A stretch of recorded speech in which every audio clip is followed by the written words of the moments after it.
नमस्कार दोस्तों। मध्य प्रदेश भंडार क्रय तथा सेवा उपार्जन नियम 2015, इसमें जो 2022 में संशोधन हुआ है, इसका पहला वीडियो हम बना चुके हैं, जिसमें हमने मध्य प्रदेश भंडार क्रय के बारे में बात की थी। और हमने बात की थी कि सेवा उपार्जन से संबंधित जो इसका दूसरा भाग है, उस पर हम नेक्स्ट वीडियो में बात करेंगे। तो आज का जो वीडियो है वो सेवा उपार्जन से ही संबंधित है। उसका कारण ये है कि 2022 में सेवा उपार्जन नियमों में संशोधन हो चुका है। हालांकि परीक्षा में जो सिलेबस है उसमें लिखा है मध्य प्रदेश भंडार क्रय नियम 2015। तो नियम तो 2015 का ही है, ठीक है, यथा संशोधित, यानी उसमें बस संशोधन हुआ है। नियम में कोई नियम, नया नियम तो बन नहीं गया कि पुराने नियम को खत्म कर दिया हो, नया नियम उसकी जगह ले आए हों। तो दोनों के बीच संतुलन बना के चलना पड़ेगा, क्योंकि आयोग का कोई भरोसा नहीं होता कि क्या प्रश्न पूछे। तो चलिए शुरू करते हैं, देखते हैं क्या इसमें सुधार किया गया। इसलिए दोनों के बीच कंपैरेटिव स्टडी करेंगे। और अगर चैनल को आपने सब्सक्राइब नहीं किया तो अभी करिए चैनल को सब्सक्राइब। मुझे पूरा विश्वास है कि असिस्टेंट रजिस्ट्रार के एग्जाम में आपको काफ़ी क्वेश्चंस की हेल्प होगी। अगर टेस्ट सीरीज चाहते हैं असिस्टेंट रजिस्ट्रार की, या अभी से असिस्टेंट प्रोफेसर के लिए प्लान कर रहे हैं उसकी टेस्ट सीरीज चाहते हैं, तो ये एक ही टेस्ट सीरीज आपको दोनों जगह काम आ जाएगी। इसकी वैलिडिटी असिस्टेंट प्रोफेसर के एग्जाम तक भी है। मतलब जो भी हम वैलिडिटी दे रहे हैं वो 1 ईयर की वैलिडिटी इसीलिए दे रहे हैं कि आप आने वाले एग्जाम में भी इस टेस्ट सीरीज का उपयोग कर सकें। तो चलिए शुरू करते हैं, देखते हैं क्या क्या क्वेश्चन इसमें जो है वो बन सकते हैं। देखिए, मैंने दोनों ही नियम आपके सामने खोले हैं। सामने जो नियम दिख रहा है पहला, ये 2022 का संशोधित नियम है, और इसी के बगल में जो है ये नियम है, ये 2015 का नियम है। अब जो उलझन आएगी एग्जाम में, पहले तो वो समझ लेते हैं कि नियम नंबर में उलझन आ सकती है ना। मतलब हो सकता है कि वो ये आपसे पूछ ले कि परामर्शदाताओं द्वारा किए जाने वाले कार्य सेवाओं की पहचान किस नियम में है, सेवा के उपार्जन में। तो पुराने नियम में ये 38 है, यहाँ पर आपको दिख रहा है। और नए नियम के अंदर अगर देखें तो ये 33 है। तो कुछ भी मतलब उसमें ज्यादा मेहनत नहीं करना। कॉपी के अंदर पहले तो बेसिक लिख लो कि ये जो नया नियम है, जिसमें इसमें अगर हम 5 जोड़ दें तो पुराने नियम का जो है वो सेक्शन आ जाएगा, मतलब उसका नियम नंबर आ जाएगा। जैसे सपोज मान के चलिए, इसको पहले देख लें। यहाँ 32 में प्रस्तावना है तो 5 जोड़ दिया तो वहां 37 में आ गई यहाँ प्रस्तावना। यहाँ 33 के अंदर परामर्शदाताओं द्वारा किए जाने वाले कार्यों की पहचान है, तो 33 में 5 जोड़ दिए, यही प्रोविजन वहां 38 में चला गया। ठीक है, यहाँ पर अगर कहा जाए 34 में सेवा का उपार्जन सक्षम प्राधिकारी द्वारा है, वहां 39 में सेवा का उपार्जन सक्षम, मतलब कुछ उन्होंने चेंज नहीं किया, बस नियमों के क्रम इधर उधर हुए हैं और थोड़ा बहुत हल्का फुल्का हुआ, वो मैं बता रहा हूँ। ठीक है, तो जैसे यहाँ पर अपन गए अपेक्षित सेवा का कार्य क्षेत्र है ना, यहाँ पर उन्होंने 35 है तो यहाँ पर 40 में चला गया अपेक्षित सेवा का कार्य क्षेत्र। यहाँ अगर हम बात करें कि भाई अनुमानित व्यय क्या होगा, 36 है, 5 जोड़ दिया, वहां 41 में चला गया कि अनुमानित क्षेत्र क्या होगा। संभावित स्रोत क्या होंगे, कहाँ से लोगे, तो यहाँ अगर 37 है तो वहां पर निश्चित रूप से जो है 42 होगा। इस प्रकार एक अपने दिमाग के अंदर पहला तो ये खाका आप बना के रख लीजिए कि जो नया वाला है, यानी भंडार सेवा जो नियम है यथा संशोधित 2022, ये यहाँ पर अपन लिख लें, जैसे सेवा का उपार्जन 2022 वाला जो भी है, उस वाले में हमें कुछ नहीं करना है। उसको माइनस करते हुए, मतलब 5 का डिफरेंस जो है वो लेते हुए चलना है नए और पुराने में। ठीक है, यानी नए वाले में ये यहाँ पर 32 है, यहाँ पर तो आपको केवल लिखना है कि नए नियम में, यहाँ पर, या चाहो तो आप लिख लो नए नियम में 5 जोड़कर पुराना नियम प्राप्त किया जा सकता है। ठीक है, बस ये, यानी 32 से हम सीधे यहाँ पर छलांग लगा के कहाँ पहुंच गए, 37, है ना। अब देखें, यानी ये तो कॉमन बात हो गई, तो अब तो कंफ्यूजन होने की जरूरत नहीं, वहां दिमाग में देख लेना, वहां प्रश्न देख लेना। एक तो एमपीपीएससी वालों का कोई भरोसा नहीं था क्या लिखते हो। भंडार सेवा जो है सेवा उपार्जन नियम 2015 लिखा हो तो वो पुराने ही नियम को देखना पड़ेगा, क्योंकि यथा संशोधित लिखना पड़ेगा, नहीं तो बच्चे ऑब्जेक्शन लगाएंगे कि भाई आपने तो लिखा ही नहीं कि कौन सा पूछ रहे हो। जब कौन सा पूछ रहे हो लिखा नहीं, तो फिर तो हम पुराने के हिसाब से ही चलेंगे। और ऐसा एक बार हो चुका है ना। आप अगर पुराना पीएससी का पेपर उठाएं तो उसमें मध्य प्रदेश जो है वो खनिज नियमों के बारे में पूछा गया।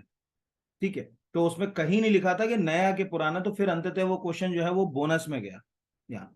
तो ऐसा भी हो जाता है ओवरऑल। तो यहाँ पर अपन देखें जैसे भाग दो, ये तो कॉमन है, सबको याद ही हो गया होगा कि सेवाओं के उपार्जन दो ही भागों में ये नियम है। पहले वाले में जो है वो अगर कहा जाए अपन ने सीधे क्रय की बात करी, इसमें अब हम सेवाओं के उपार्जन की बात करें। अब सेवाओं का उपार्जन है सर्विसेज। भाई कोई भी डिपार्टमेंट होगा, मान के चलिए जैसे सपोज मान के चलिए आप किसी एक्स डिपार्टमेंट में काम करते हैं, वहां पर आपको इलेक्ट्रिसिटी ठीक कराना है, वहां पर आपको कंप्यूटर ठीक कराना है, वहां पर आपको अपॉइंटमेंट्स करना है, इस तरह से कोई भी काम आपको करना है जिसमें सर्विस की डेफिनेशन आती हो। देखो दो तरह की चीजें होती हैं, गुड्स यानी वस्तु है जिनको हम फिजिकली खरीदते हैं, सर्विस जो सेवाओं के रूप में होती है। जस्ट लाइक कुछ सर्विस पहले तो समझ लें, जैसे डॉक्टर का प्रोफेशन एक सर्विस है, शिक्षक का प्रोफेशन एक सर्विस है, ठीक है, वकील का प्रोफेशन एक सर्विस है, होटल में जो हम खाना खा रहे हैं वो भी एक सर्विस है, होटल में रुक रहे हैं यानी हॉस्पिटैलिटी वो भी एक सेवा है, ठीक है, किसी बैंक से इंश्योरेंस कंपनी से कोई प्रोडक्ट खरीद रहे हैं वो भी सर्विस की डेफिनेशन में आता है। जहां तक कि आप लोकल ट्रांसपोर्टेशन रेल हुआ, या अगर कहा जाए रोडवेज हुआ या फ्लाइट हुआ, इनमें जा रहे हैं तो ये भी सेवाएं। और मुझसे यूट्यूब पे पढ़ रहे हैं ये भी एक सेवा ही है, यानी यहाँ वो सेवा नहीं, ये सर्विस। तो सर्विस के एवज में कुछ ना कुछ तो लेते हैं। हम तो आपसे कहते हैं कि भैया लाइक ही कर दो, सब्सक्राइब कर लो, वहां से जो है वो चैनल को शेयर कर दो, दूसरों तक पहुंचा दो, ये मतलब कहीं ना कहीं बात है। तो ऐसे आपको सर्विस वर्ड का मतलब यहाँ पर समझ पड़ गया होगा कि सेवाएं क्या होती हैं। और इसी के लिए जो है वो पहले हमने जो है वो जो है सर्विस टैक्स लेकर आए 1994 में पहली बार। फिर अब वो सर्विस टैक्स की जगह जो है वो जीएसटी एक्ट ने ले ली। ओवरऑल तो हमें दिख रहा है कि नए, अभी हम नए, देखिए हमेशा मैंने क्या बताया, जो नए और पुराने दो गुणों को लेके चलेंगे, लेकिन ये नंबर आपको मैं बार बार नहीं बताऊंगा, बस आप इसमें क्या करिएगा, 5 जोड़ते हुए चलिएगा, अभी तो पकड़ में आ जाएगा।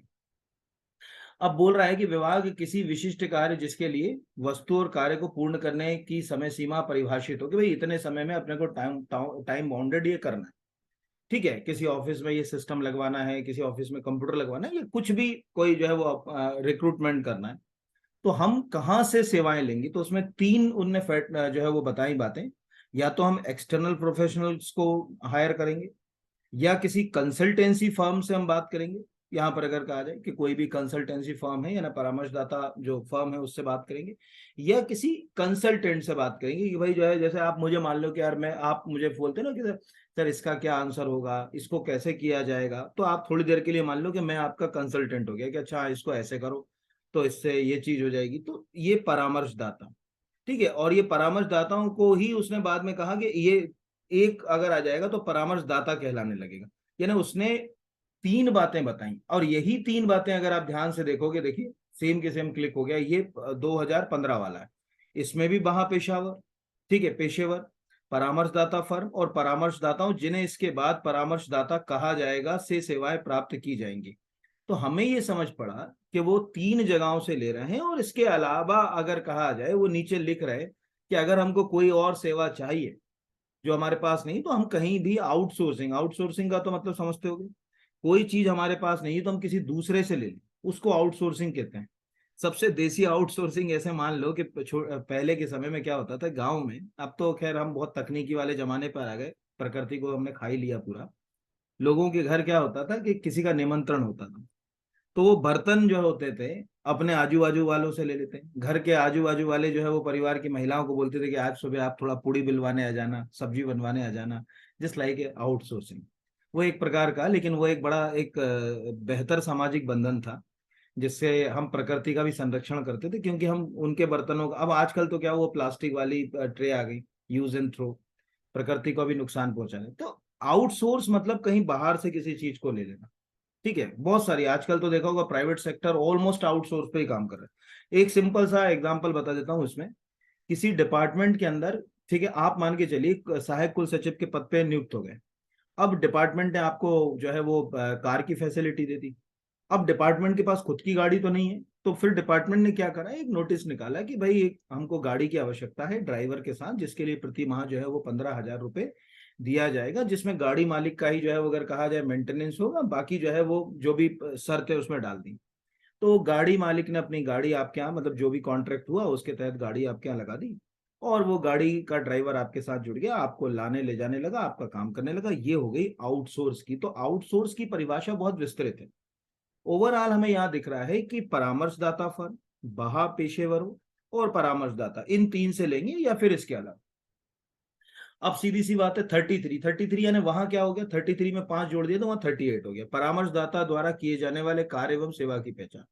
क्या बोल रहे हैं कि जो भी कंसल्टेंट या परामर्शदाता से हम बात करेंगे, उच्च गुणवत्ता, मतलब मतलब एफिशिएंसी उसकी बहुत अच्छी होना चाहिए।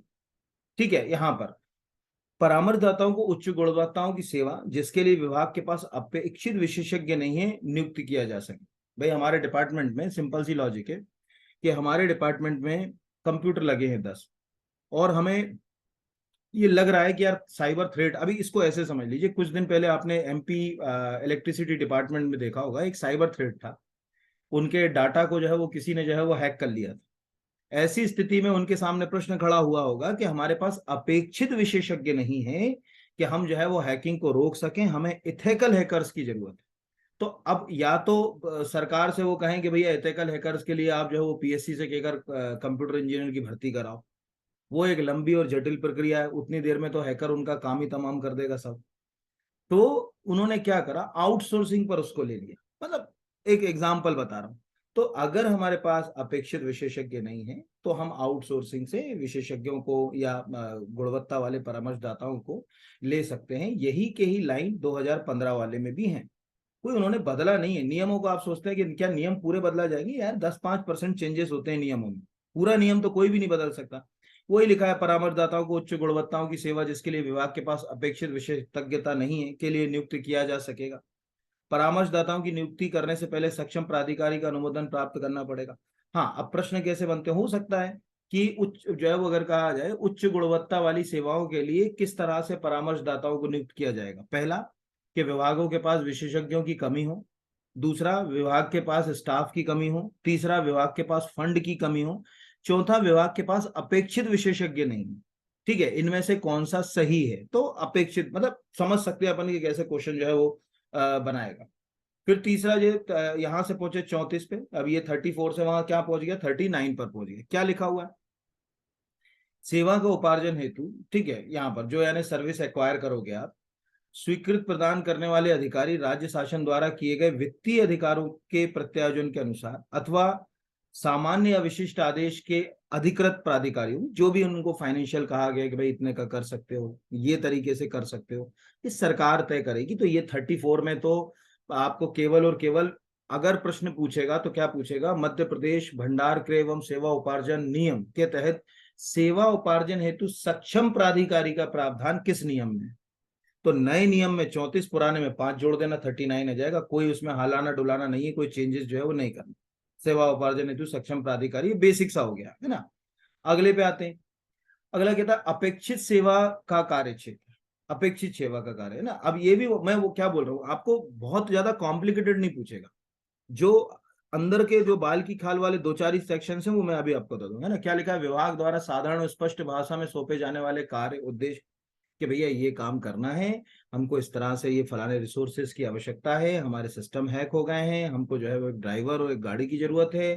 ठीक है, फलाना सरकार के द्वारा प्रोजेक्ट शुरू किया गया है, इस प्रोजेक्ट के लिए 4 कंसल्टेंट फॉर्म की जरूरत है। इस तरह से सरल और सहज। ठीक है, जो भी हमने उसके लिए क्राइटेरिया तय कर दिया, उसकी पात्रता, अर्हताएं, मापदंड जो है वो हमने एक तरीके से रख दिया। अब अनुमानित व्यय, ये वाला सिंपल सेक्शन, मतलब नियम नंबर पूछेगा। ठीक है, धारा तो है नहीं तो रूल नंबर ही पूछेगा 36। तो 36 वहां क्या हो गया, यही क्या ही हो गया 41। कितना सारा है। अब सिंपल सी लॉजिक है, क्या व्यय करेंगे? अब व्यय तो वही करेंगे ना जो मार्केट में चल रहा है। यार एक सिंपल सी लॉजिक है, इसको ऐसे मानो, आज अगर हमारा कंप्यूटर जो है वो क्रैश हो जाता है, तो हम किसी कंप्यूटर जो है सुधारने वाले के पास जाते हैं। तो जब उसके पास जाते हैं तो कहता भाई साहब 500 रुपये लूंगा फॉर्मेट के। तो ये प्रचलित बाजार दर है। ठीक है, इनको क्या कहा जाता है, प्रचलित बाजार दर है। तो हम अगर हायर करेंगे वे के लिए, या हम उस पर जो एक्सपेंडिचर करेंगे वो भी प्रचलित बाजार दर पे ही करेंगे ना। ऐसा थोड़ी कह देंगे कि 10,000 रुपये ले ले भाई।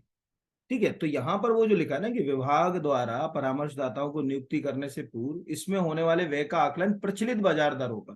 तो ये हमेशा ध्यान रखिएगा, मार्केट के अंदर जैसे आज अपन कहते हैं ना, कोई पूछे आपसे कि भाई जो है वो चाय क्या रुपए गिलास मिलती है, कप मिलती है, तो आप कहोगे 7 रुपए। समोसा कितने का मिलता है, 7 रुपए। ये एग्जैक्टली जो वर्ड जो होते हैं, इनको आम भाषा में कहा जाता है प्रचलित जो है वो अगर कहा जाए बाजार दर। तो कोई भी जो है वो अगर कहा जाए सरकार जो है वो मतलब सेवा लेती है तो वो प्रचलित बाजार दरों के ऊपर ही जो है वो लेती है, ये आप हमेशा याद रखिएगा। वो उसी के ऊपर मार्केट, जहां तक कि सरकार जमीन आदि जो है वो अगर कहा चला इस पे भी है, तो इनको प्रचलित बाजार कीमत या प्रचलित बाजार दरों के नाम से जो है वो जाना जाता है हर जगह।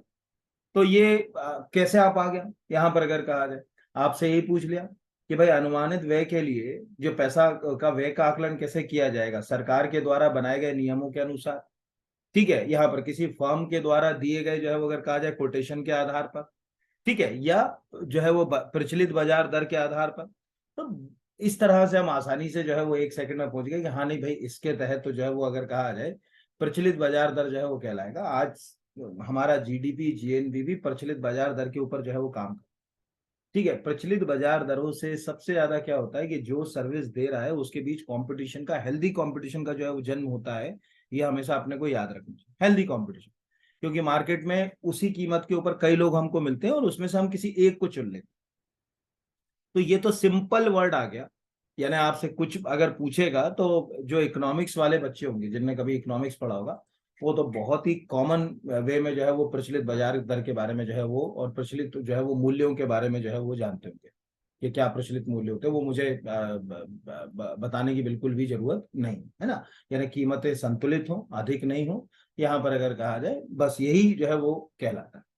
अब संभावित स्रोत कहाँ से लेंगे, यहाँ 42 है, वहां कितना हो गया, आप तो एक सेकंड में रट गया होगा। यहाँ पर इधर अगर मान के चलिए ये वाले में जो है अगर कहा जाए 42 लिखा है, तो नए वाले के अंदर अगर हम चले जाएं इधर ये, तो ये हम चले गए एक सेकंड, संभावित यहाँ पर 37 हो गया, है ना। 5 कम करना, हमेशा याद रखो नए वाले में हमने एफिशिएंसी लाए यानी नीचे ले आए, कम ले आए, तो कम से हमको ऐसे ही याद हो जाएगा, अच्छा ये इसमें जो है वो कम कर दी।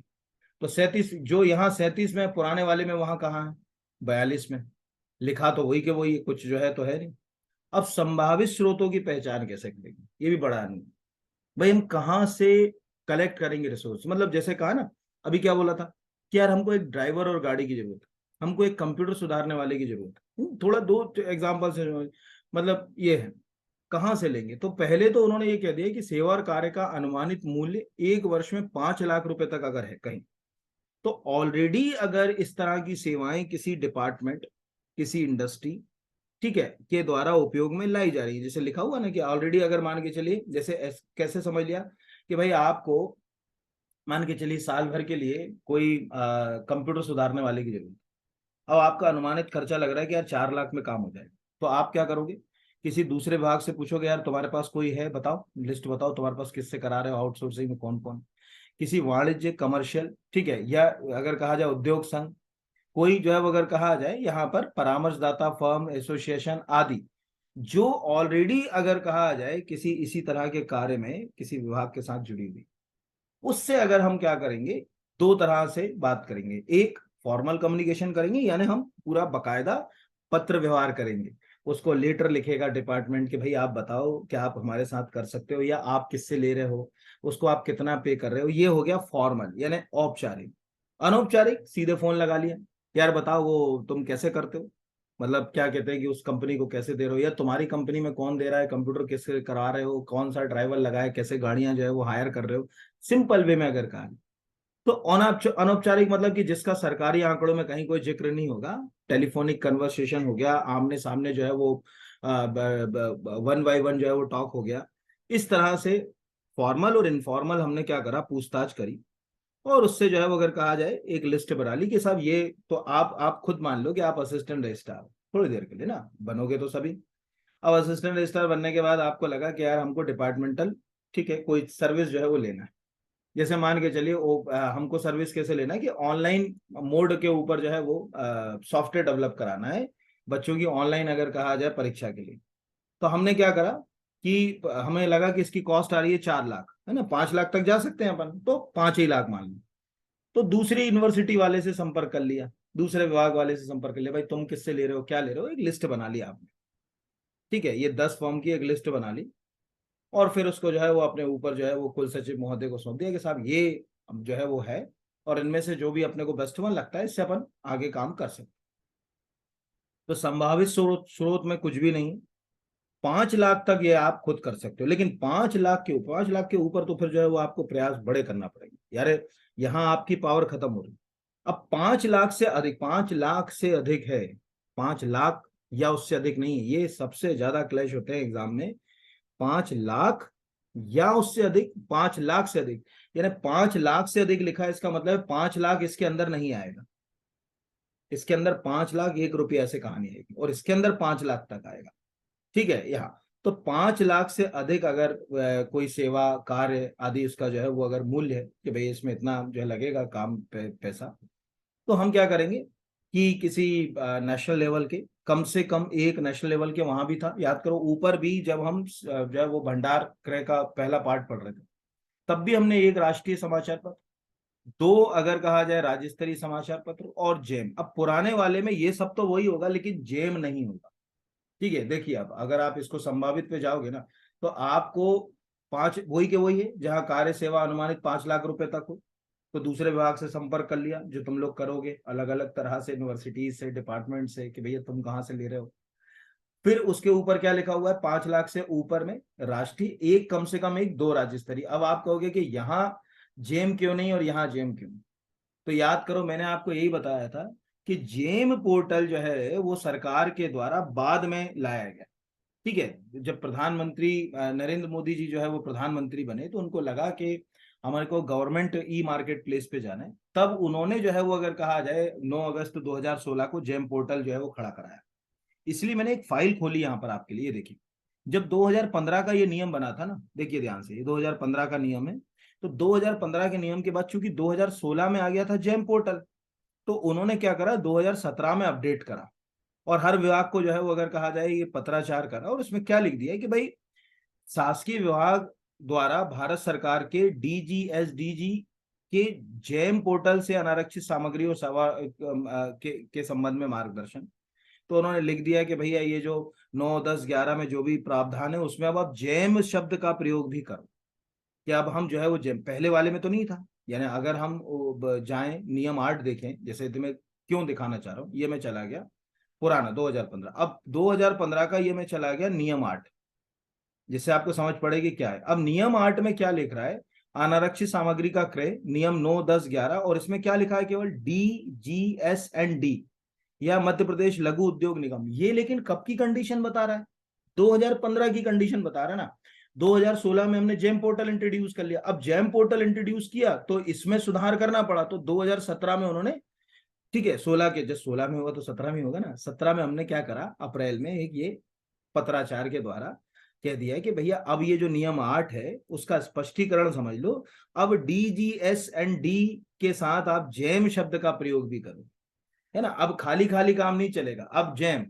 तो ये अब हमारे पास जो है अगर कहा जाए कि इस तरह से हम क्या कर सकते हैं कि समय समय पर, ठीक है, यहाँ पर चीजों में सुधार करेंगे समय समय पर। तो वापस यहीं चले गए, अभी हम यहाँ नीचे चले गए जहां अपन ने छोड़ा था, यहीं से एक सेकेंड, हाँ, तो अब हम यहां पहुंच गए। ये तो हमने क्या देखा कि ये 37 है, वहां 42 है, पुराने वाले में 42, नए वाले में 37 संभावित स्रोत। तो हमने देखा कि भैया अगर 5 लाख रुपए से ज्यादा का हमको करना है, ठीक है, मतलब सेवाओं का या कार्यों में हमारा फंड 5 लाख से ज्यादा जा रहा, नेशनल लेवल के पेपर पे जो है वो इश्तेहार दे दें। ठीक है, ये पहला। राज्य स्तर के 2 पेपर में जो है वो हम इसके बारे में जानकारी, और जैम पोर्टल अथवा जैम जो है वो अगर कहा जाए, या अगर कहा जाए एमपी ट्रेडर्स, अभी आपको मैंने इसके पहले पार्ट में बताया था कि जैम और एमपी ट्रेडर 2 वर्ड नए जुड़ गए।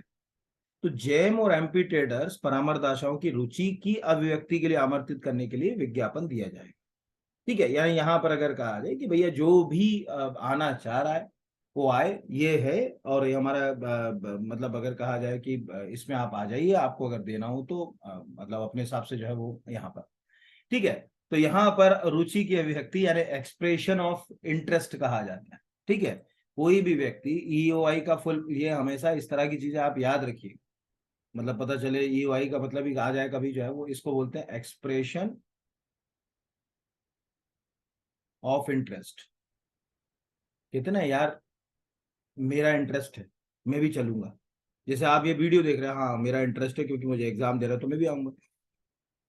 संभावित क्षेत्र के विवरण परामर्शदाताओं के द्वारा, यानी ये बेसिक सी उसने बात कर दी। अब जब भी हमने मतलब यहाँ पर तीन चीजें तो आ गई ना, 5 लाख तक का तो हमने जो है वो सीधे सीधे विभाग से संपर्क साधा। 5 लाख से ऊपर के लिए हमने नेशनल लेवल के पेपर में एक, राज्य स्तर के में दो, ठीक है, यानी दो राज्य स्तर के में, इसके अलावा जैम एमपी ट्रेडर्स के ऊपर जो है वो सूचनाएं उपलब्ध करानी, और वहां से प्रस्ताव जो है वो प्राप्त की। अब प्रस्ताव कैसे, आज पब्लिश किया तो आज ही प्रस्ताव थोड़ी मिल जाएगा, तो उसके लिए हमने टाइम बाउंड किया कि भैया हम 21 कार्य दिन का समय दे रहे हैं।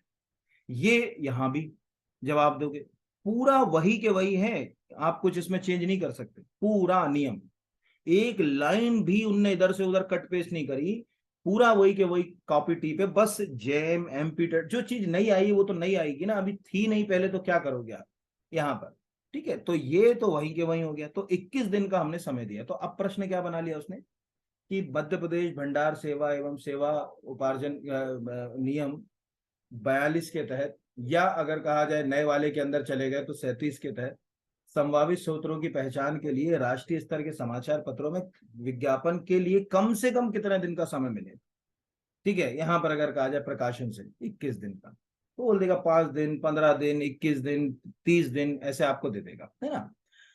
फिर उसके बाद आ गया जो है शॉर्ट लिस्टिंग करी जो भी कंसल्टेंट है उससे, तो यहाँ पर 38 है, यहाँ पर अपन नीचे चले गए 43 हो गया, कुछ भी नहीं है, वही एक ही लाइन।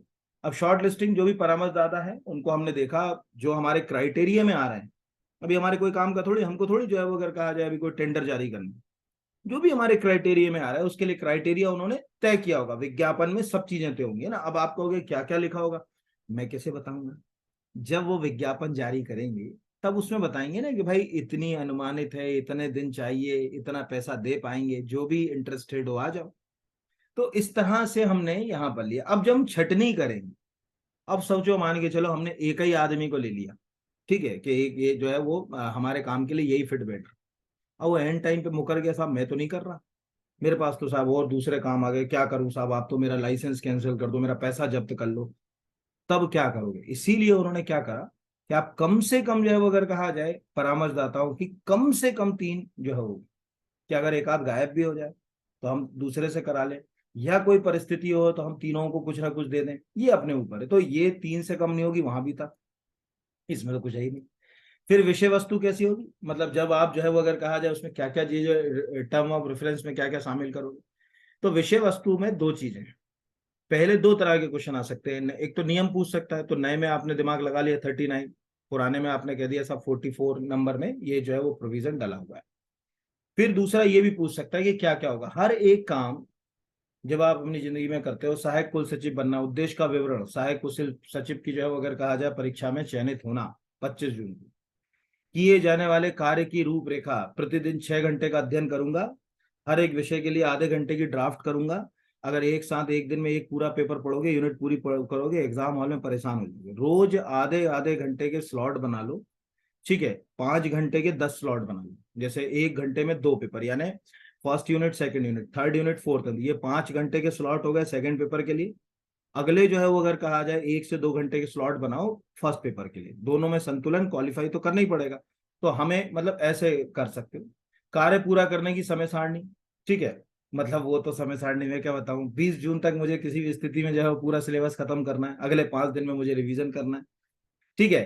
परामर्शदाताओं को विभाग द्वारा प्रदान की जाने वाली सहायता की जानकारी, बीआर एकेडमी के सर से संपर्क में है, उनकी टेस्ट सीरीज ले रखी है, उसको बार बार रिवीजन कर रहे हैं। यहाँ पर अगर कहा जाए अंतिम परिणाम तो भगवान ही जाने, ठीक है, आपकी मेहनत के ऊपर निश्चित रूप से ईश्वर चाहेगा तो सबको सफलता मिली जाएगी।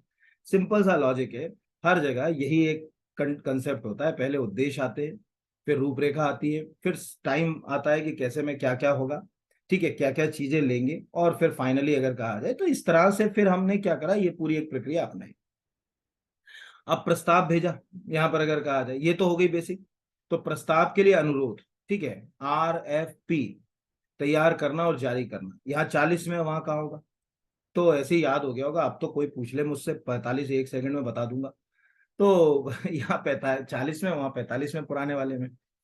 तो जो भी अगर कहा जाए मतलब अगर कहा जाए हमने जिसको परामर्शदाताओं को जो है वो चयनित कर लिया, उनको हम जो है वो 2 बिट प्रणाली में, तकनीक में, वित्तीय जो है अगर कहा जाए पत्र जो है जारी कर देंगे, उसमें हम कुछ जो है वो क्राइटेरिया रखेंगे ये क्राइटेरिया, इनमें से कोई क्राइटेरिया आपका काम का नहीं है, लेकिन आपको बेसिक पता होना चाहिए कि जिस परामर्शदाता को हम लिख ले रहे हैं उसके बारे में हमको पता होना चाहिए कि भाई जो है वो निविदा जो भी है, ठीक है, यानी कॉन्ट्रैक्ट है, उसका मूल्यांकन, मापदंड, चयन प्रक्रिया क्या होगी, निविदा की शर्तें क्या होंगी, कार्य की प्रगति, ठीक है, उसकी समीक्षा कैसे होगी, अंतिम रिपोर्ट कैसे होगी, ये बेसिक अगर कहा जाए इसमें बात की गई। अगला है विलंबित निविदाएं। विलंबित निविदा अर्थात विनिर्दिष्ट तारीख और समय के बाद प्राप्त हुई निविदाओं पर विचार नहीं किया जाएगा। क्यों लिख दी? कई बार क्या होता है, आजकल लोग जो है वो बाल की खाल निकालते हैं। अब पता चले, कई बार ऐसा हो जाता है कि आपने उसमें टेंडर जारी किया 21 तारीख का, अब कोई आदमी पता चले इसमें स्पष्ट नहीं है कि विचार नहीं किया जाएगा, वो कोर्ट में चला गया स्टे लेने। वो कहले साहब वो इनके नियम में तो कहीं नहीं लिखा हुआ है कि जो है वो अगर कहा जाए 21 तारीख के बाद अगर मान के चलिए कोई नहीं होगा, हो सकता है हमने सोचा था कोई ज्यादा शुल्क के साथ हो जाए, या जो है वो इसमें 3 दिन का एक्सटेंशन समय हो, क्या करोगे? हमेशा ध्यान रखिए, प्रशासन में जब अस्पष्टता होती है तो सबसे ज्यादा उसका लोग फायदा उठाते हैं। इसीलिए कानून में हर एक बात को बारीकी से लिखा जाता है। अभी आप खुद देखो, इस साल पीएससी के जो 2 क्वेश्चन डिलीट हुए, क्यों हुए? भारत छोड़ आंदोलन। अब अस्पष्टता थी। अगर कहा जाए उसमें ऊपर प्रश्न ये होता है कि इनमें से सबसे सटीक तिथि कौन सी है, तब कोई नहीं कह सकता कि भाई किस तिथि से जो है वो अगर अपन जोड़ें, तो आप कह देते कि हाँ 9 अगस्त से भी जोड़ सकते हैं, 8 को शुरू हुआ तो ठीक है। या अगर कहा जाए कि एक और जो प्रश्न डिलीट हुआ था आपका Madhya Pradesh state election commission का, वो ऐसे लिख देते कि Madhya Pradesh state election commission के गठन से संबंधित तिथियों में से कौन सी तिथि उसके गठन की प्रक्रिया आदि से संबंधित है, तब भी वो 1 फरवरी वाला आंसर सही मान लिया जाता। पर आपने क्या करा, जरा सा उसमें गलत लिखा और किसी बच्चे ने ऑब्जेक्शन लगाया, ठीक है, क्योंकि ये स्वाभाविक सी बात है। तो यहाँ उन्होंने लिख दिया कि यार विलंबित निविदाएं जो होंगी ना, उसमें हम जो है वो विचार नहीं करेंगे कि जो है वो आप आ जाओ या लेट हो तो यहाँ पर, ठीक है। तो 41 है, वहां 46 हो गया, मतलब उसमें कुछ ऐसा तो है ही नहीं कि हम जो है वो, तो ये बेसिक सी बात होगी। फिर आते हैं तकनीकी निविदा का मूल्यांकन। तो तकनीकी निविदा का विश्लेषण मूल्यांकन संबंधी विभाग द्वारा, जो भी टेक्निकल, जो मैंने अभी बोला था ना कि जैसे आपको कंप्यूटर से संबंधित कुछ काम लेना है, या मान के चलिए कोई जो है वो आर्टिफिशियल इंटेलिजेंस या नया तकनीक आ गई उससे संबंधित है, साइबर क्राइम से संबंधित है, ऐसा कुछ भी हम सेवाएं ले रहे हैं, तो तकनीकी संविदा का विश्लेषण मूल्यांकन संबंधित विभाग द्वारा गठित मूल्यांकन समिति तय करेगी। जो भी उसके लिए हमने एक कमेटी बना दी, वो तय करेगी कि क्या रहेगा, कैसे रहेगा, उसके अंदर क्या क्या चीजें शामिल होंगी, उसको वो लिपिबद्ध करेगी।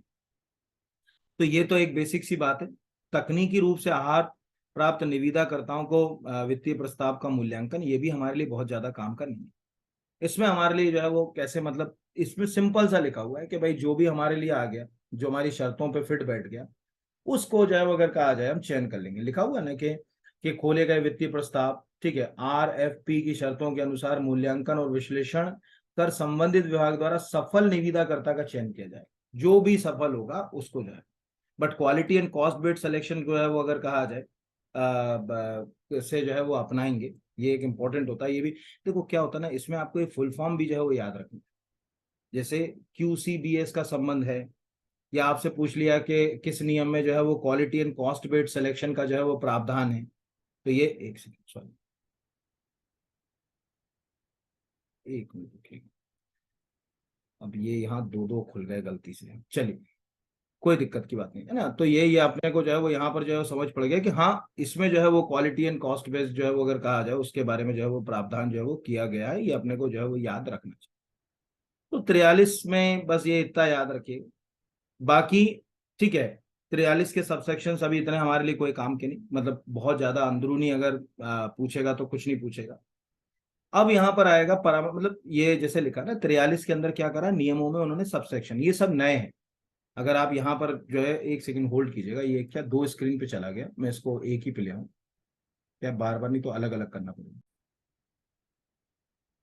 अब वो क्या हुआ ना, इधर उधर दो स्क्रीन चली गई ओवरऑल। तो यहाँ हम देख रहे हैं जो 43 है वहां 48 है, तो वहां 48 में केवल और केवल, अब देखो 43 और 48 में थोड़ा सा अंतर याद रखना पड़ेगा। पुराना वाला जो नियम था 2015 का, उसमें था तकनीकी रूप से आहार प्राप्त निविदाकर्ताओं के वित्तीय प्रस्ताव का मूल्यांकन, ये वहां पर भी वही है 48 रूप से। लेकिन वहां जो है वो केवल RFP के बारे में बात हो रही है। RFP के अलावा जो है वो कुछ भी जो है वो अगर कहा जाए इसमें जो है वो चर्चा नहीं की। अब ये याद रखिएगा, रिक्वेस्ट फॉर प्रपोजल, अगर ये आपने याद नहीं रखा, मैंने बार बार आपको एक चीज सबको ये समझा दी अभी, आप ये गलती करेंगे आपको नुकसान हो जाएगा।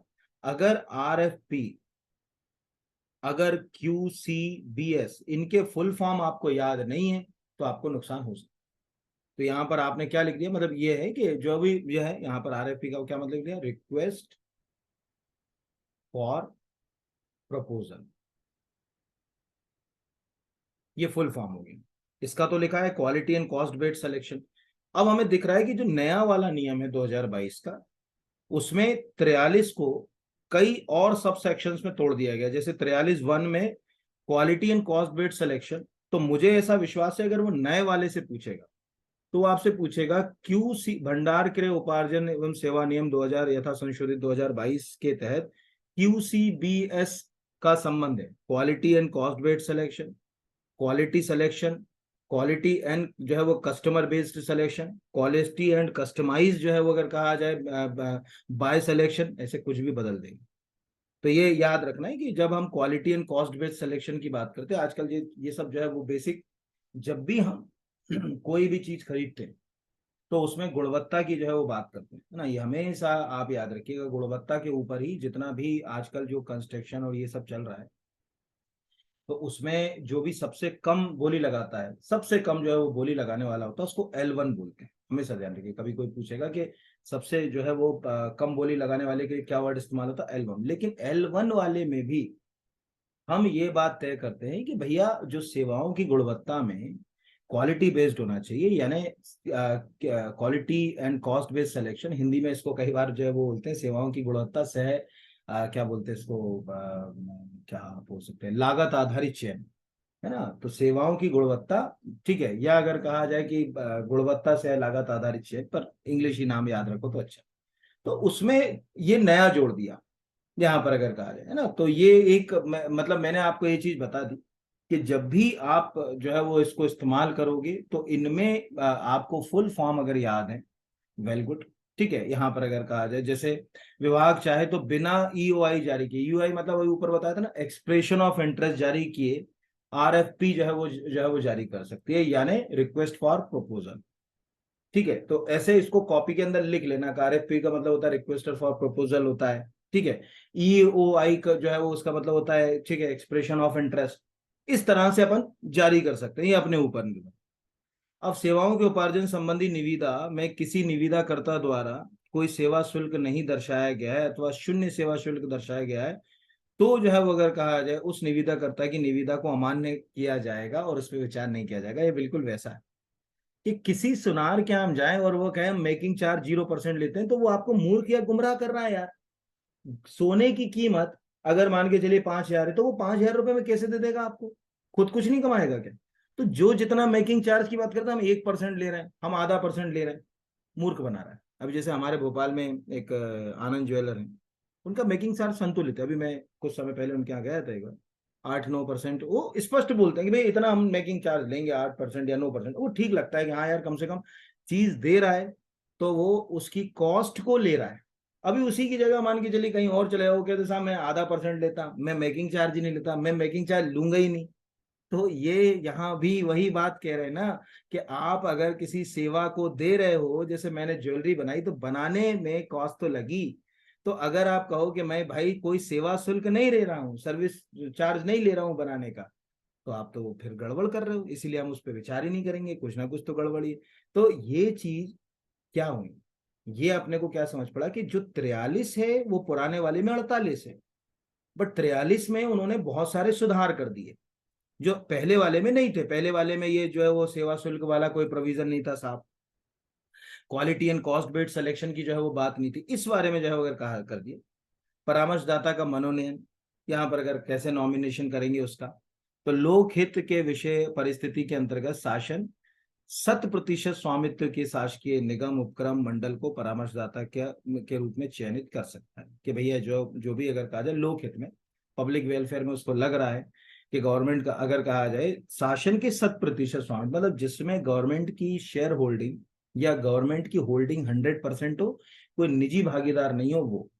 तो जितने भी गवर्नमेंट कॉर्पोरेशन होते हैं, एंटरप्राइज होते हैं गवर्नमेंट के अंदर, कहा जाए बोर्ड होते हैं गवर्नमेंट के, ठीक है, जैसे माध्यमिक शिक्षा मंडल है, तो अब हम उसको क्या कर सकते हैं, किसी बुक, किसी उसके लिए, जैसे अभी ऐसा मुझे याद तो नहीं आ रहा वो बुक का नाम। अभी मध्य प्रदेश लोक सेवा आयोग की प्रारंभिक और मुख्य परीक्षा के लिए हिंदी ग्रंथ एकेडमी एक किताब बना रही है। ये इस साल के उच्च शिक्षा विभाग के वार्षिक प्रतिवेदन में उसका उल्लेख है। मैंने अपनी टेस्ट सीरीज में भी रखा उसका नाम, मुझे एग्जैक्ट याद नहीं आ रहा वो क्या नाम से पब्लिश अभी होगा तो मैं बता दूंगा अभी इसी में खोल के।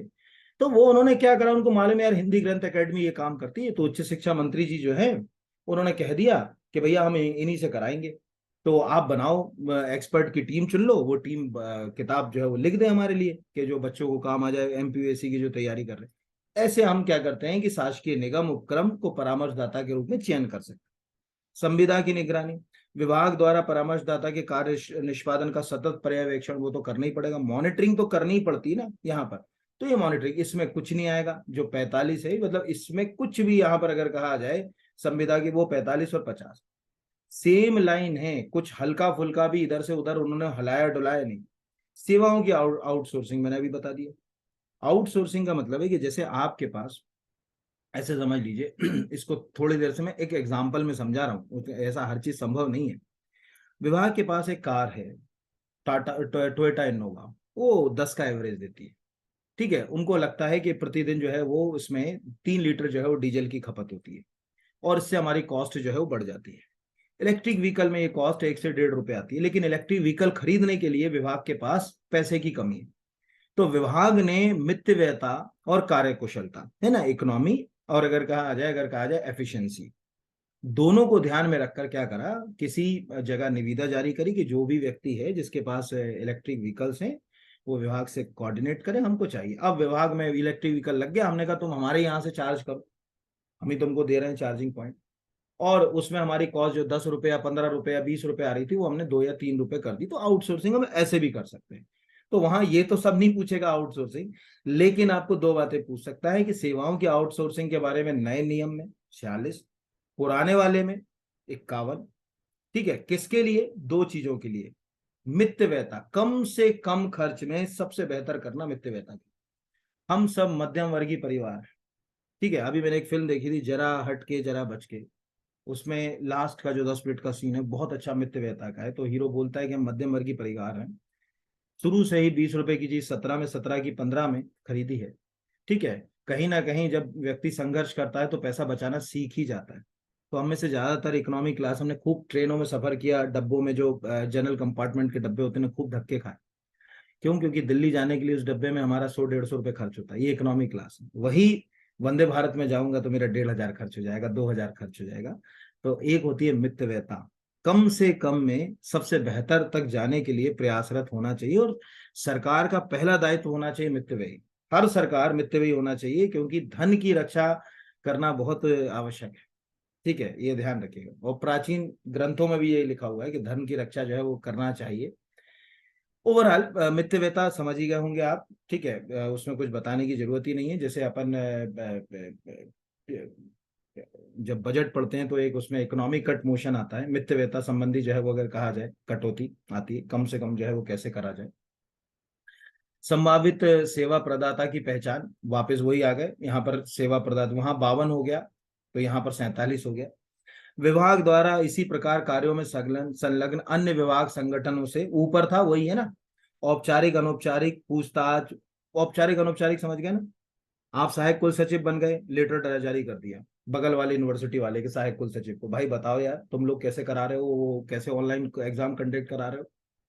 दूसरा, फोन लगा लिया, यार मैं फलानी यूनिवर्सिटी का जो है वो जो है वो सहायक कुछ असिस्टेंट रजिस्ट्रार बोल रहा हूँ, आप बताइए आप कैसे करते हैं भाई साहब, क्या क्या होता है। उन्होंने कहा ठीक है ऐसे करते हैं। ये ओरल जो कम्युनिकेशन हुआ ये कहीं ना कहीं अनौपचारिक इनफॉर्मल कम्युनिकेशन, हालांकि ये याद रखना, कोई भी प्रशासनिक तंत्र इनफॉर्मल कम्युनिकेशन को महत्व नहीं देता, क्योंकि उसके रिकॉर्ड्स नहीं होते।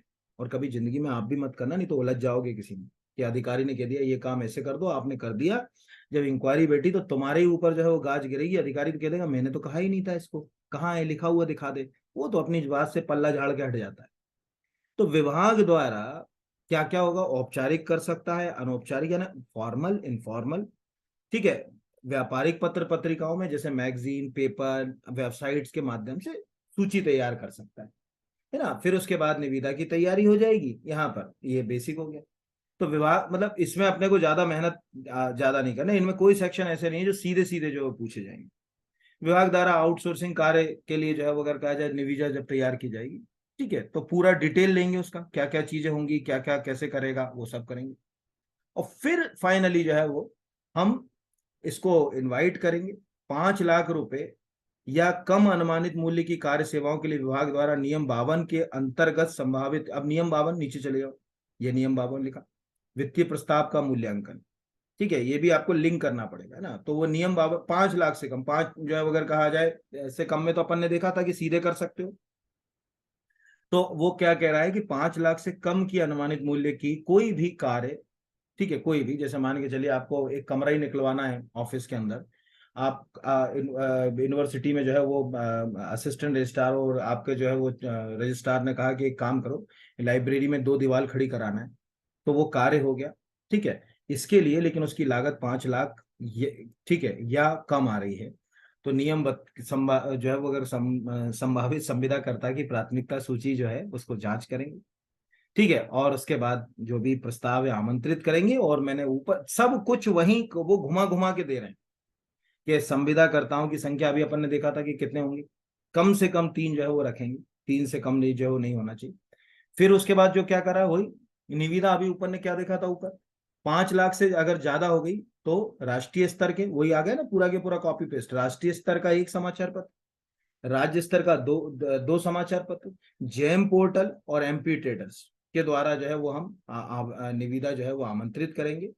और उस टेंडर के लिए कम से कम जो है अगर कहा जाए जो है वो 21 दिन का जो है वो समय देंगे उसको। और फिर जो है वो विलंब वाली निविदाओं पे फिर वही बात आ गई कि जो भी विलंब से होगा उस पर हम कोई विचार नहीं करेंगे कि भैया इस पे हमको आप दिमाग मत लगाओ, टाइम निकल गया है, अब आपकी जो है वो अगर कहा जाए टेंडर के ऊपर, हाँ पैक ढेर से कर लो तो अलग बात है, पुरानी डेट में ले लो उससे, वो एक अलग चीज है, वो करप्शन का है, तो वो कभी करना मत, नहीं तो फंस जाओगे, कहीं पर फंसना हो तो कभी भी फंस जाता आदमी।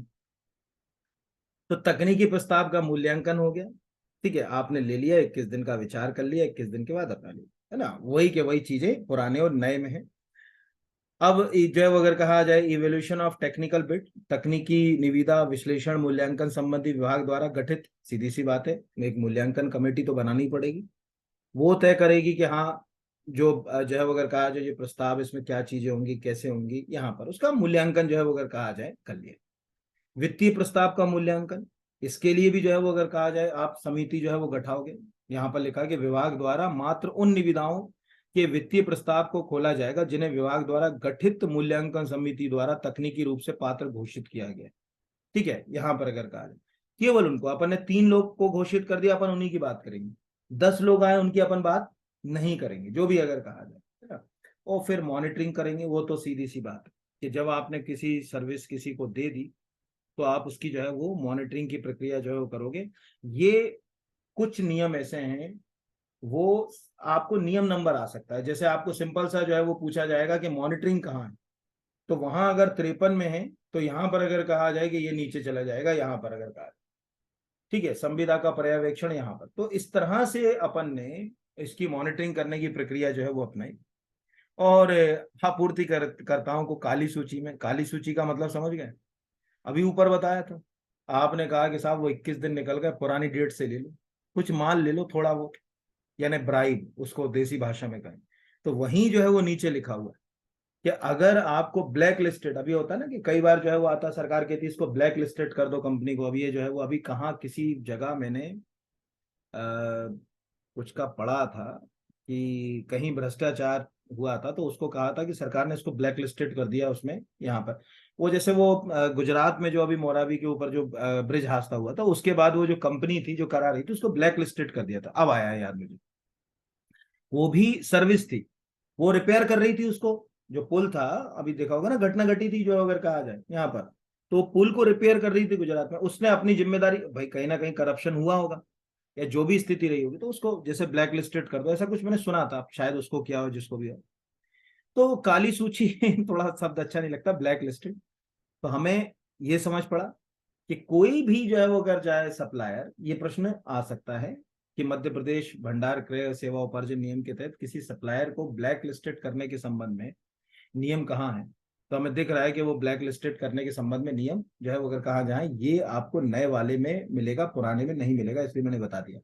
पुराना यहाँ जाके खत्म हो जाता, नए में और भी चीजें। तो 54 जो है वो अगर कहा जाए यहाँ पर, इसको 59 से अगर कनेक्ट करोगे तो केवल पर्यवेक्षण है, या उसके बाद का कहानी उसने खत्म कर दिया मिला के। तो इसको अलग से याद रख लेना कि ब्लैक लिस्टेड। और क्या होगा ब्लैक लिस्टेड, क्यों पढ़ रहे हो, सिंपल सा है ना। क्या आपने जो भी सिक्योरिटी फीचर्स थे या जो भी बातें थी निष्ठापूर्वक उसको जो है वो आपने काम नहीं किया।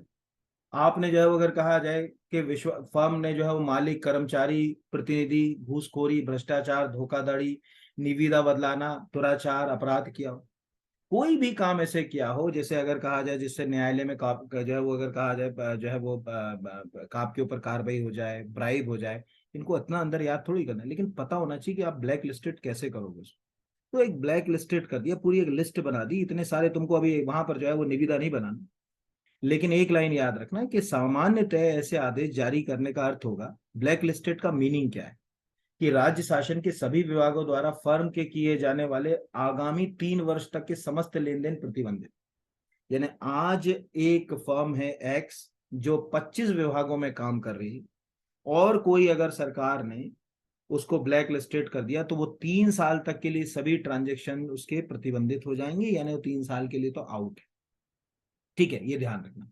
ब्लैक मतलब ये एक आपको शायद पूछ ले कि जो ब्लैक लिस्टिंग हो गई, वो ब्लैक लिस्टिंग लिस्टिंग का आदेश आप ब्लैक लिस्टेड कर दिए गए तो वो आदेश कितने दिन प्रभावी रहेगा। ऐसा तो नहीं बेचारे जो है, अगर अब एक आदमी ने अपराध किया, जेल गया 5 साल के लिए, तो क्या जीवन भर के लिए उसको अपराधी मानोगे? सोच के देखो ना भाई, उसने अपराध किया, न्यायालय ने उसको सजा दे दी, वो गिल्टी था, उसने सजा भुगत ली, उसके बाद उसको एक आम जीवन जीने का अधिकार है, इसमें कोई दो राय की बात नहीं। हाँ, न्यायालय को लग रहा है कि नहीं साहब इसको जीने का अधिकार नहीं, तो न्यायालय कहता है इसको 2 बार उम्र कैद दो। 2 बार, ऐसे कई बार जो है वो अगर कहा ना, जिनको अपन जो है वो rarest of the rarest case बोलते हैं, इसके लिए एक न्यायालय में वर्ड होता है rarest of the rarest case. वहां ऐसा नहीं है ना, ये तो बेचारा ब्लैक लिस्टेड हो रहा है, तो 3 साल के लिए ब्लैक लिस्टेड कर दिया। उसके बाद जो है अगर कहा जाए यहाँ पर आया, और फिर संबंधित कंपनी के समस्त निदेशक, संबंधित एलएलपी यानी लिमिटेड लाइबिलिटी पार्टनरशिप होती है एलएलपी, जिस एलएलपी प्राइवेट कंपनी में बहुत कॉमन। ठीक है, यहाँ पर अगर कहा जाए उसके सबके नाम वगैरह इसमें दिए जाएंगे, वो अभी हमारे काम का नहीं। अभी हमारे काम का जो था वो इतना हमने समझ लिया कि कैसे ब्लैक लिस्टेड जो है वो किया जाएगा। बाकी जो ब्लैक लिस्टेड की क्या प्रक्रिया होंगी, कैसे होंगी, इतना अपने को दिमाग नहीं लगाना। मैंने बार बार बोला कि अपने को केवल उतना ही काम करना है, उतना ही पढ़ना है जितना काम। और इसके जो है वो अगर कहा जाए फिर सीधे सचिव मध्य प्रदेश शासन सूक्ष्म लघु एवं मध्यम यानी एमएसएमई डिपार्टमेंट। तो आपके दिमाग में पहला प्रश्न तो यही हो गया जहां से शुरू करा था कि इस नियम का सीधा सरोकार Madhya Pradesh micro small and medium enterprises से है। ठीक है, उसी से संबंधित मंत्रालय इसको मैनेज करेगा। अब यहां से ये तो खत्म हो गया, इसमें नई चीज उन्होंने क्या करा, कुछ एग्जाम्पल से समझाने की कोशिश करी। ठीक है, यहाँ पर तो एग्जाम्पल, ये वाले एग्जाम्पल तो हमारे कोई काम के नहीं। 2 एग्जाम्पल इसमें नीचे हैं जो मुझे लगता है कि शायद आपको जो है वो अगर कहा जाए पता होना चाहिए। ठीक है, पहला ये वाला, माना कि कुल क्रय राशि 100 रुपए की है। तो इसमें अगर आप इसी नियम को, क्योंकि इसमें ये आपको याद रखना, इस नियम में आप जाओगे पहले तो आपको ये मतलब लाइन पता होना चाहिए कि जब भी कोई मतलब निविदा के लिए या बिड डालेगा तो उसमें सबसे पहले जो हमको मिलेगा, जो भी अगर कहा जाए लोएस्ट रेट डिक्लेरेशन करेगा उसको L1 बोलते हैं।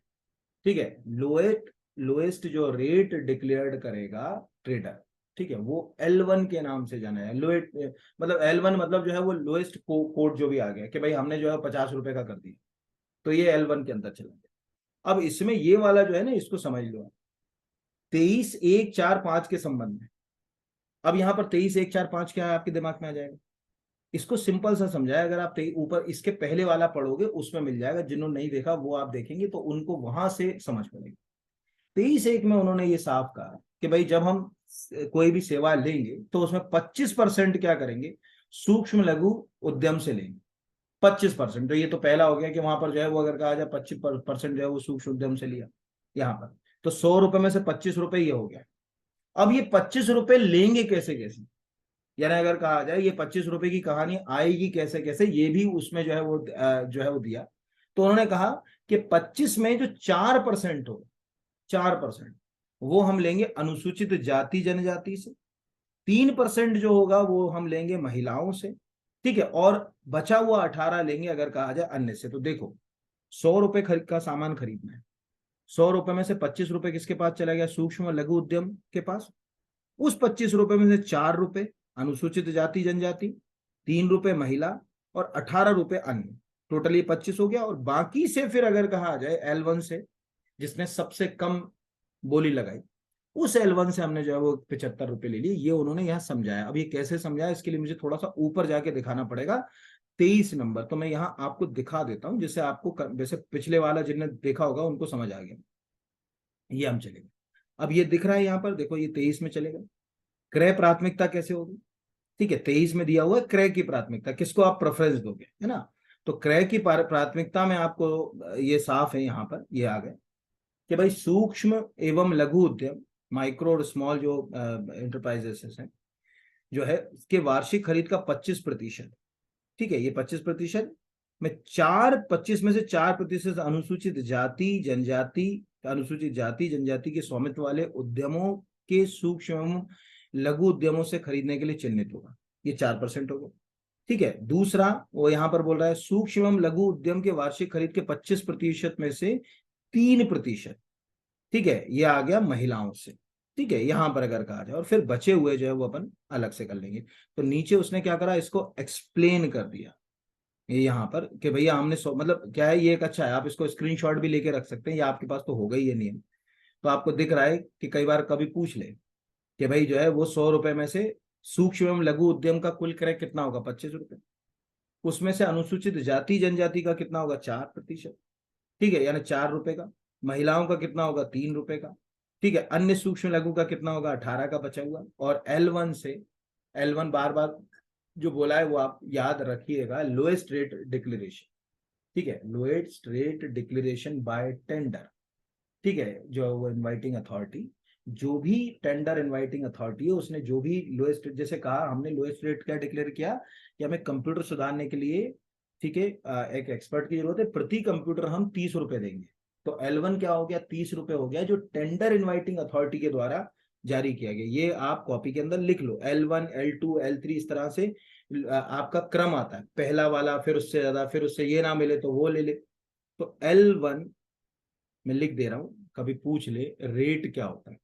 तो L1 रेट होता है कि जो यहां पे लिख दे रहा हूं, लोएस्ट रेट डिक्लेयर्ड बाय, ठीक है, कौन, टेंडर इनवाइटिंग अथॉरिटी। जो भी टेंडर इनवाइटिंग अथॉरिटी होती है, जैसे यहां जिस विभाग ने लिया वो इनवाइटिंग अथॉरिटी, जो भी टेंडर अथॉरिटी होगी वो जो है वो करेगा, ये उससे जो है वो आप याद रखिएगा। बाकी मुझे नहीं लगता कि और जो है वो अगर कहा जाए कि कोई बहुत ज्यादा क्वेश्चन जो है वो उलझा हुआ तो नहीं पूछेगा।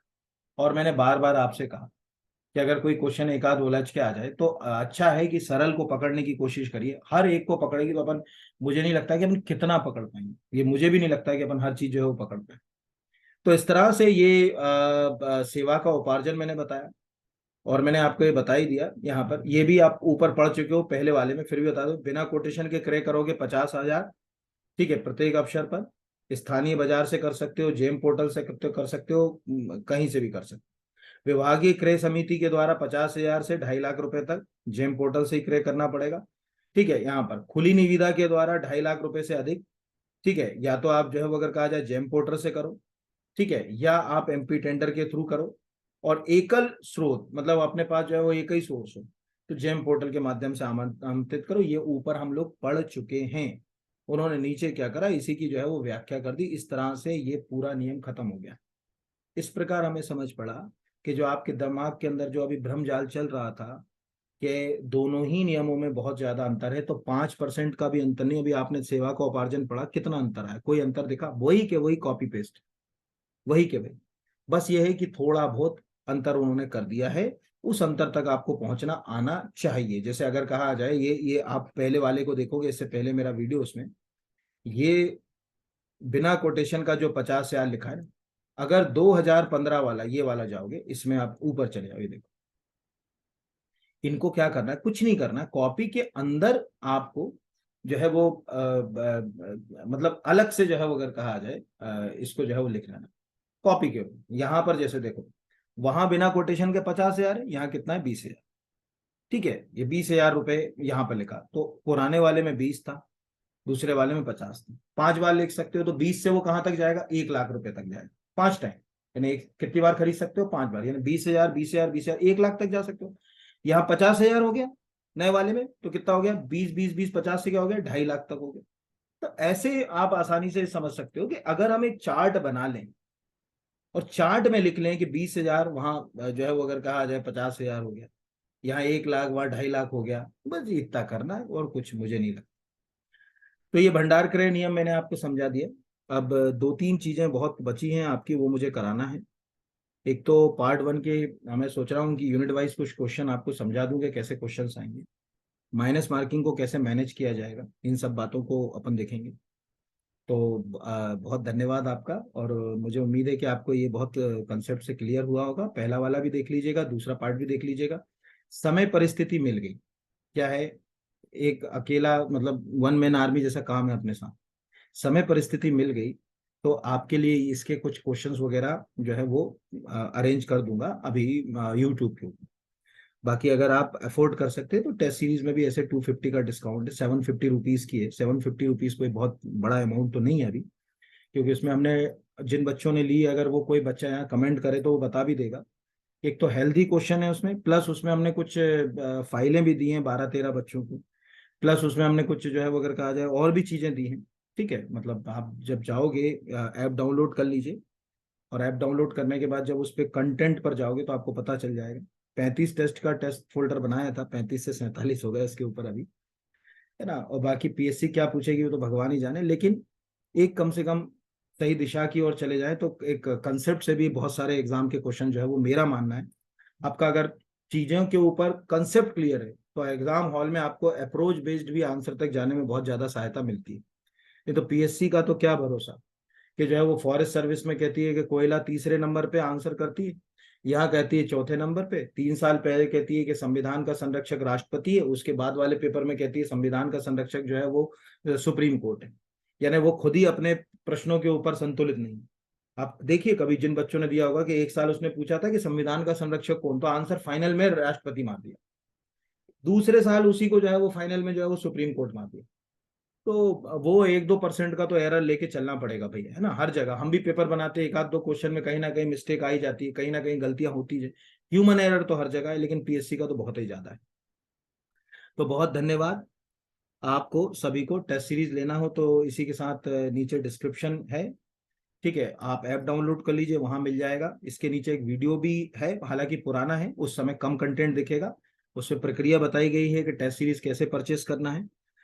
कोई आईओएस वाला बच्चा है, जैसे अगर कहा जाए एप्पल का फोन है या आईपैड है, तो वो अगर जैसे टेस्ट सीरीज उसको लिंक नहीं मिलती है तो मेरा नंबर है ही, ठीक है, ऐप के ऊपर भी उपलब्ध है, वहां से आप मुझे जो है वो कॉल कर सकते हैं, व्हाट्सएप पे मैसेज कर सकते हैं, तो मैं आपको लिंक शेयर कर दूंगा, उसके थ्रू ऑर्गेनाइजेशन कोड डाल के आप जो है वो टेस्ट सीरीज वहां से भी परचेज कर सकते हैं।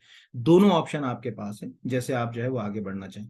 बाकी बहुत कम समय है, जाते जाते बस एक लाइन आपको बोलूंगा, प्रतिदिन ज्यादा मत पढ़िए, 6 घंटे तो आपको निकालना पड़ेंगे, क्योंकि पोस्ट कम है, कंपटीशन ज्यादा है।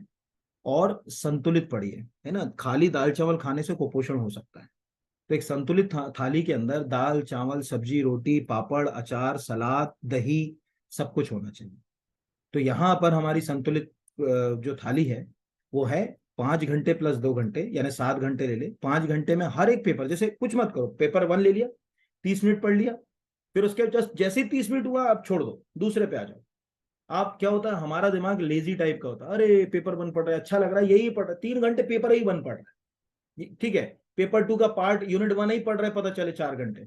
नहीं, आप आज एक दिन करके देखिए, मैं आपको प्रॉमिस कर रहा हूँ, पेपर 2 उठा लीजिए, आज इसी क्लास का पेपर 2 उठा लीजिए, 10 मिनट ले लीजिए, 30-30 मिनट के सेशन बनाइए, 5 घंटे आप पढ़िए, आपको इतना आत्मसंतुष्टि मिलेगा, आपको लगेगा यार पूरा पेपर रिवीजन हो गया मेरा 5 घंटे के में।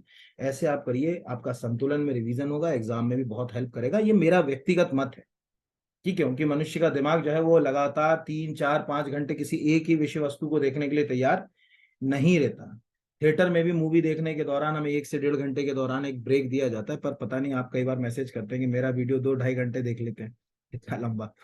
वो आपका बहुत धन्यवाद है, मैं आभारी हूँ जो भी बच्चे मेरे से जुड़े हैं। और ऐसी स्थिति में जिम्मेदारी भी बहुत बढ़ जाती है।